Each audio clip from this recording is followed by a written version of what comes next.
पोचलो बघा आम्ही. अजून बॅग वगैरे सगळं काही जसं आहे तसंच आहे, पण आता वाजले दुपारचे 12:30 आणि जेवण वगैरे काही झालं नव्हतं, तर त्याच्यासाठी मी स्वयंपाक वगैरे करते. पण भार्गवीला कामं सांगितली, भांडे ठेव म्हणून. बाकी अजून इतर कामं आहेत माझी. इथं इथं इथं ठेव, इथं ठेव. हे असे चांगले वाट्यावरती ठेवावा, असे व्यवस्थित. येते ठेव आता. काम हाँ रुद्रांश नाश्ता करते. कालूराम हो गया रुद्रांश तो गाँव जाके धूप में खेला, घमोरी हो गई आणि मी पण झाली. आणि आलो आम्ही जस्ट नाही आलो तरी 11 10:30 वाजले वगैरे पोहोचलो होते. बघितलंच नाही मी मोबाईल वगैरे किती झालं काय झालं नाही. तेवढा फिनिश कर पहिले. आता स्वयंपाक करते. मुरमुऱ्याचा चिवडा बनवून दिला, भात झाला. आता सोयाबीन वडीची भाजी करते. रुद्रांश काऊन रे कायच्यासाठी आला होता तर नंदू? फोन करा म्हणे. कोणता डॉक्टर? हा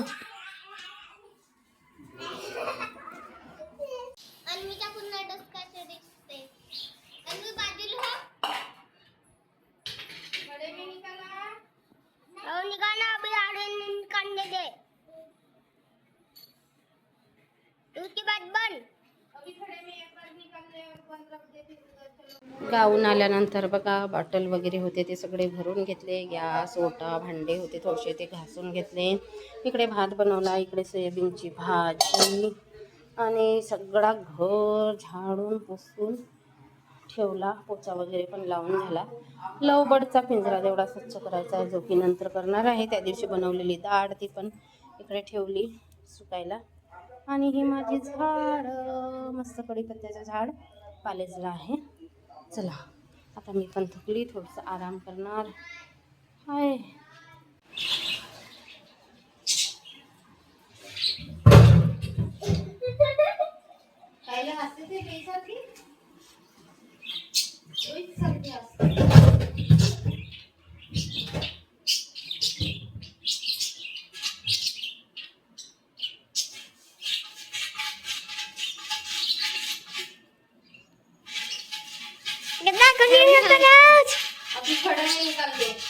दुसऱ्या दिवशीच्या सकाळचे क्लिप आहेत. कुकर ठेवला होता, कुकरमध्ये वरण ठेवली, भात वगैरे झाला आणि तांब्याचा हंडा होता, स्टीलचा हंडा होता. हे दोन्ही हंडे घासून घेतले.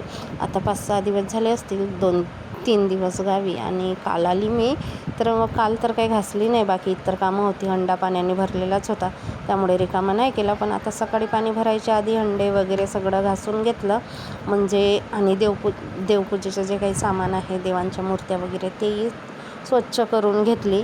आणि गरमी इतकी आहे आमच्या भागामध्ये, विदर्भामध्ये टेम्परेचर इतकं भयानक आहे, तरीसुद्धा जे काही आपलं जीवन व्यापन आहे ते तर चालूच आहे. गरमी आहे, पण असं ना एकदम. आता आम्ही इथं सुखसुविधेमध्ये राहतो तर आपल्याला काही नाही वाटत, पण ना बाहेर इतकी उष्णता आहे.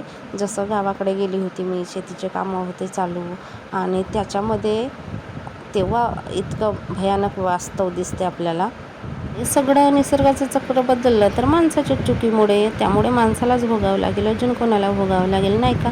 आपणच त्याला जबाबदार आहोत. निसर्गाचा समतोल काही राखता नाही आला, त्याच्यामुळे हे सगळे परिणाम आहेत. वेळी अवेळी ऊन वारा पाऊस. रात्री भिजवले मी तांदूळ आणि डाळ आणि जस्ट आत्ता किसवली. आणि यांना लागली भूक, मग काय जसं आहे तसं डोसे बनवून दिले. डोसे कुठे फुगणार आहेत बिचारे. आणि डाळीची चटणी बनवणार म्हणून हरभऱ्याची डाळ भिजवली. अजून जरासा वेळ आहे. इकडे डाळ टाकली शिजायला. रात्रीची गवारीची भाजी आहे आणि हे दोघं खात आहेत बघा.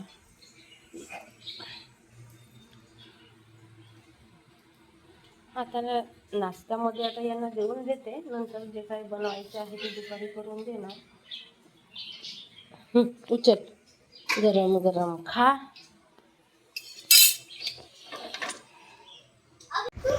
18 मेला असते आमची ॲनिव्हर्सरी. रुद्रांशच्या पप्पांनी रुद्रांशच्या आग्रहाखातर आणला होता छोटासा केक. रुद्रांशला आजकाल केक खावंसं वाटते आणि याची तब्येत पण बरी नाही आहे, म्हणून केक आणला. आता मी ठेवते फ्रीजमध्ये केकला. तोपर्यंत वड्या शिजवायला ठेवले. पाणी टाकून घेते वड्यांमध्ये. बाकी सगळा पसारा तसाच आहे.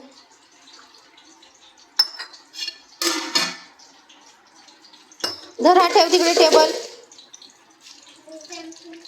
टेबल ठेव तिकडे. हा आपल्या वड्या शिजत ठेवलेल्या आहेत. आणि आता साईडून असं पाणी टाकून द्यायचं. अर्धा पाऊण ग्लास पाणी टाकलं ना तरी आपल्या वड्या मस्त शिजतात. ग्लासभर मी पाणी टाकून दिलं. थोड्या वेळ आता स्पीडने ठेवते गॅस. आणि अशा पद्धतीने आमच्या भागामध्ये ना आम्ही वड्या शिजवतो. आता झाकण ठेवून द्यायचं. झाकण आता उडणार नाही, गॅस जाणार नाही, याच्यासाठी थोडंसं वजन वस्तू ठेवायचं. खलबत्ता कुठे आहे रे? किधर है? नहीं है ना खलबत्ता वहाँ. 18 मेला असतो आमचा लग्नाचा वाढदिवस. 18 मेला पूर्ण 9 वर्ष झाली कंप्लीट आमच्या लग्नाला. आणि ह्या वर्षी भार्गवी पण होती, त्याच्यामुळे रुद्रांच्या पप्पाने केक आणलं होतं. असंही आता 1-2 वर्ष झाली की ॲनिव्हर्सरीला आणतातच केक, रुद्रांस खातो म्हणून. आणि असं पण रोज कुठे आणतो आपण, काही ओकेशन असेल त्यावेळेसच आणतो. मग घरी केक कट केला, आम्ही नाही मुलांनीच केक कट केला. मग गेलो बाहेर जेवायला, मस्तपैकी एन्जॉय केला असा होता.